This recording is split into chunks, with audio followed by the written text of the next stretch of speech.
Hi, I'm Chris and welcome to my channel, Synergistic Singing. In my last video, I answered a really common question, which is, if I am tone deaf, can I still learn how to sing?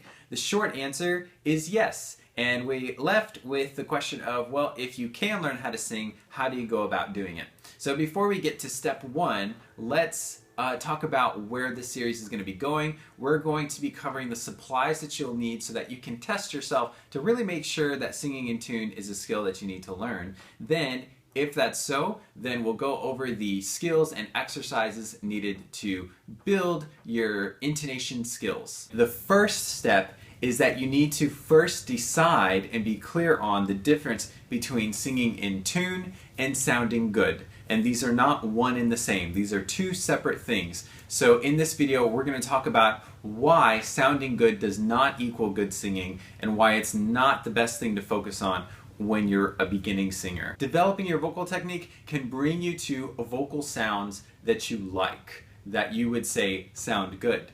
But good vocal sounds don't always lead you to good vocal technique. In fact, it's completely possible to sound good and actually be straining your voice, and vice versa. It's completely possible to make an ugly sound and it not be straining your voice in any way.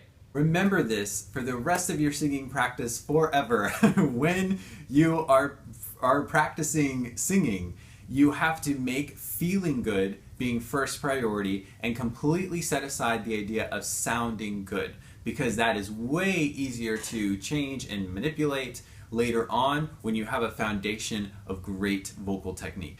So it's a little crazy to say that it really doesn't matter how you sound, you should instead focus on how you feel, physically feel when you're singing. But if you think about it, if you sacrifice your vocal technique for the sake of a sound, then eventually that sound gets harder and harder and harder to sing. And you can even get to a point where you're hoarse and you can no longer make any sounds. So you really always have to have your feeling good priority at the front of your mind whenever you're practicing something new. And that's especially when it comes to practice, because in practice we're exploring new things in our voice, we're discovering new stuff, and in performance it's just a reflection of what we already know how to do. How does this apply to singing in tune? Well, singing in tune is only one characteristic of a particular vocal sound that you're hearing. So just like you don't want to judge a book by its cover, don't judge your voice by however it currently sounds right now. You only want to observe, change, measure the things that have to do with singing in tune. So let's talk about the difference. I'm going to sing a note and it's going to be in tune, but I'm going to change the tone quality in a bunch of ways, but it will always be in tune. So here we go. La, la, la, la, la. Okay, so those are a bunch of different tone qualities, same exact note, and all of that was in tune. Now let me go out of tune, and you can hear that there's a different feature happening here. So la, la, la, la, la, la, la. You can really hear that that's really dissonant and it is out of tune.